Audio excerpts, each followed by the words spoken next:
to my channel. This is Nib TV again. So ngayon, mayroon naman akong isi-share sa inyo. Bali, karugtong lang to ng ginawa kong video no nakaraan. Yung gumawa ko ng power supply na ginawa ko siyang adjustable voltage. Kaso naging problema nun is luloko yung kanyang hindi nagre-reading ng tama yung kanyang amperahe, yung kanyang current. Kasi nga wala siyang shunt. So ginawa ko, inorderan ko siya ng shunt. So dumating na ngayon. Ipagpapatuloy natin, parang magiging part 2 ito guys ng video na yon, kung paano natin ayusin yung kanyang current indicator. Okay, bago tayo magpisa, isa muna maikling intro.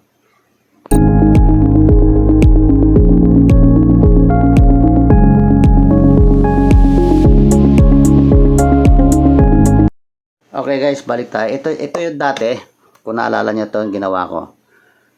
Lumalabas yung voltage, adjustable na siya dahil ginawa ko siyang adjustable.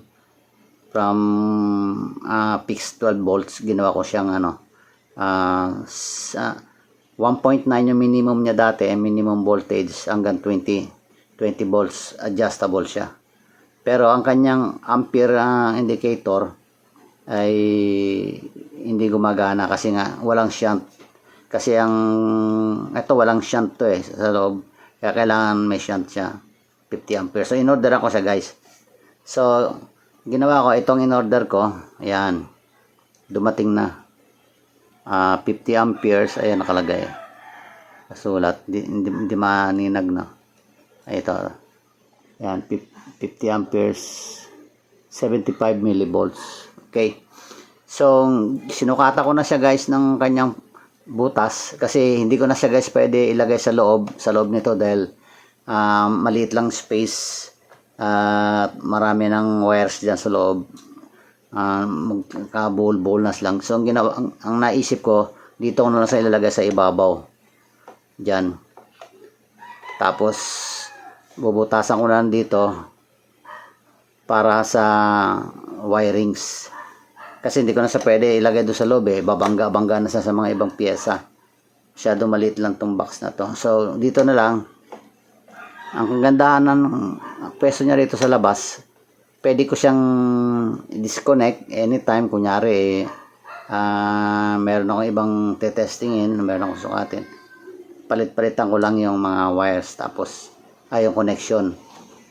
Tsaka wala naman problema guys pag dito, kasi dito lang, hindi naman to sagabal dito, kasi pag binuksan ko to ganyan, medyo lalagyan ko lang sa mga konting ganyan siguro kahaba na wire yan, para makonect lang dito. So ito, tinanggal ko na yung tornilyo para madali ko ng butasan.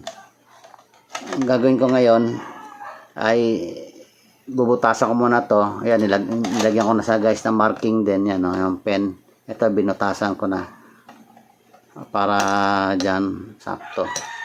Tapos nilagyan ko na dito ng marking. Bubutasan ko rito na medyo mas malaki ng konti para dyan ko palalabasin yung mga wires. Bali walang maong binago. Papalitan lang natin ng pwesto. Imbis na yung dati naka-connect dito yung ating ngayon papadaanan natin sa shunt para yung kanyang current ay mag-reading ng maayos. Ngayon titignan natin kung anong mangyayari pag nilagyan natin ng shunt. Okay guys, so bubutasan ko muna to guys, kasi ito meron na rito para dito sa tornilyo. Dito na lang para sa papalabasin kong wirings dyan. Tsaka yan, bali nagdagdag pa ako ng isang butas. Ang singawa na rin yan guys, singawa ng init. Yan, para makatulong din yan guys sa heatsink, kasi nandito yung heatsink yan, katapat sa heatsink yan. Okay, so ito na, connect na natin to.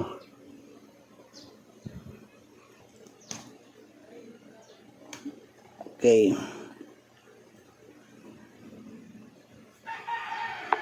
so pagsamahin natin guys dito, itong red na to, Yung galing doon sa may kuha natin, sa may negative 12. Kasama niya itong black. So baka magtaka ka guys, ba't parang iba yung connection. May iba talaga guys. Tsaka ito guys, papakita ko sa inyo ha. Hindi nga natin magagamit ito guys eh. Ito lang magagamit natin. Okay. Sa ibang connection guys ng shunt, kung makikita nyo sa iba, iba naman ang connection. Ayan. Ayan. Oops. Isa pa. Isang wire. Ayaw pumasok. Yung red yan. Ayan. Okay. Press natin.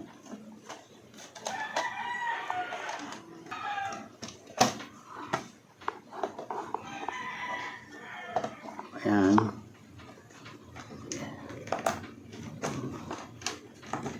Kuhan muna natin. Tutok natin sa mga butas. Ayan. Ayan.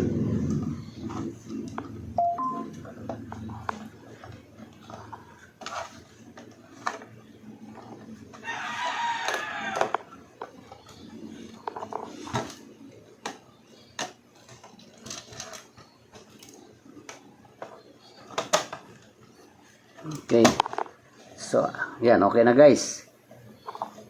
Bali, tutornilyo ko muna para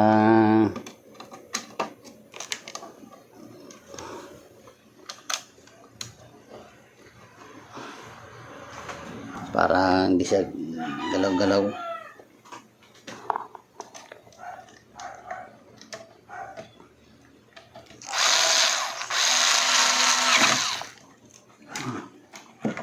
Sarado ko na parehas para dire-diretso na tayo.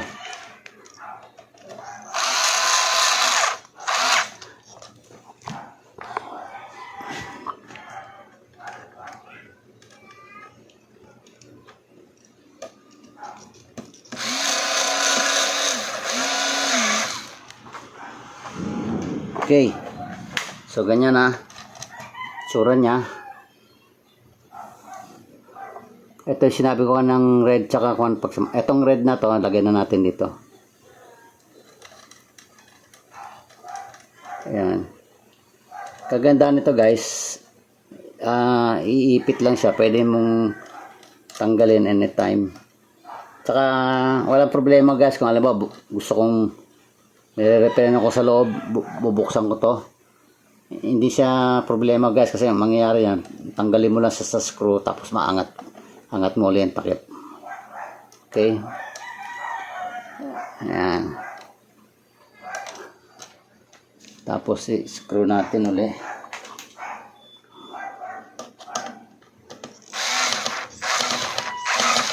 Ayan. Ito guys, wala nang gamit tong santo. Yan. Tapos yung isang medyo makapal na konti guys, yung padiretso rito sa terminal. Dito natin ilalagay sa baba. Itong dalawa naman nito, pagsasamayan naman natin dito. Diyon. So, unahin muna natin tong dalawa. Total magkalapit na sila. Ayan. Diyan natin siya lagay. Iwasan natin to. Yung red medyo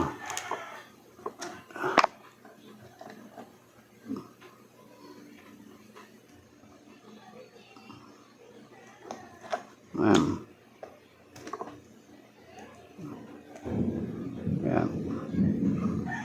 Samahin lang natin ito doon.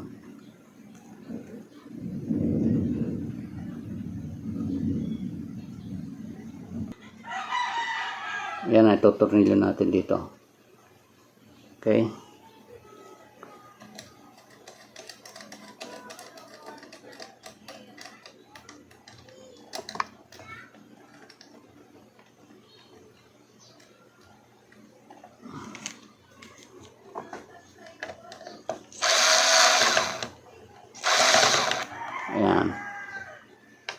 Bali ito ang magbibigay ng negative power para gumana yung sa sa natin sa may ampere.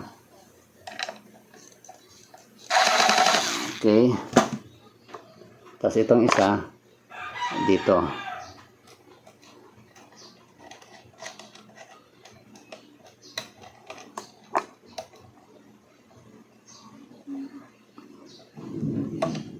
Medyo makapal to, kaya doon natin ilagay sa bandang baba.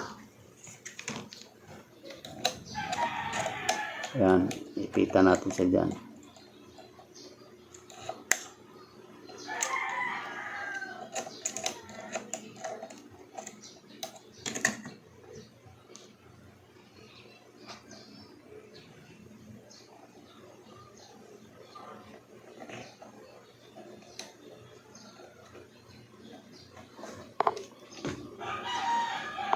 Ayan.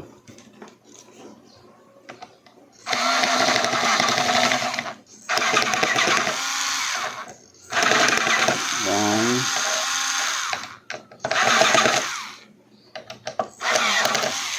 Okay. So, tapos na guys yung paglilinya. Ito, ayan. For testing na tayo. Okay. Kunin ko lang guys yung kable niya. Guys, ito yung kable niya. Ayan, connect na natin.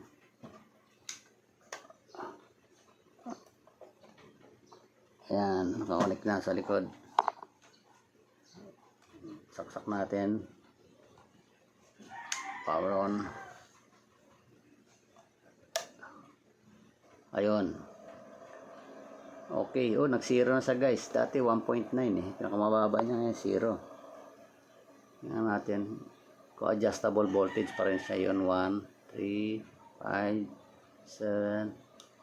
7. Dati hanggang 20 ba to? Dati. Nakalimutan ko. Pero 20 siguro yun. 20.5. Ito na guys, yung sagad. So, gawin natin. Lagyan natin ng load.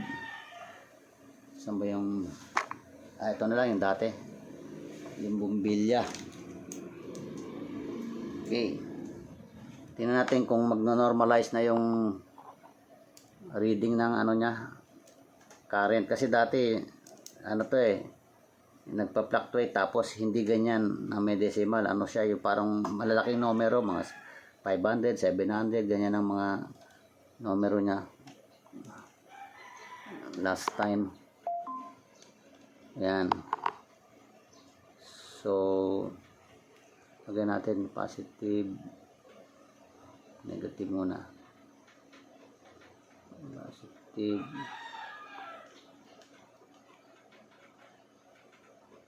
negative. Bali 12 volts bulb. So, dali natin. Tingnan kung magre-reading na yung kuan. Yan, may current na guys, oh. Okay na guys, normal na. Yan, oh. Ayan, milaw na siya sa 3.2, 1.1 ampere. Ayan, o. 12 volts yan, no? Yung bulb na tingnan natin, dali natin sa 12. Kung ilang amperes yung 12. Okay guys, so normal na yung current na. Dati nagluloko yan eh. Yung last video ko dyan. Ngayon, nung nabilang ko na sa guys ng pan, ng shunt, tumino na. Ayan. Liwanag na masyado. Yan, mga 11.7. Liwanag na, sakit sa mata. So, okay na guys, yung kanyang current. Gumagana na. So, successful na naman yung aking ginawang kwan. Okay. Saka ito guys, para kung sa akin okay na to. Pero kung kayo gagawa ng nasa labas yung shunt, mas maganda lagyan nyo ng takip para hindi rin siya nadudumihan. Saka wala namang kuryente yan guys eh. Wala. Kasi kung lang yan DC. Okay. So baba natin ulit. Yan nagwo-work na yung kanyang current.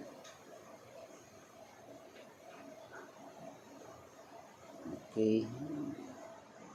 At least bumababa na siya sa 0. So yun lang guys, kung nagustuhan niyo yung ginawa kong pag-improve, paki-like and share. Don't forget to subscribe to my channel Need TV, and also press the notification bell para ma-update kayo sa mga sunod pa mga video. Maraming salamat. Thanks for watching. Bye-bye.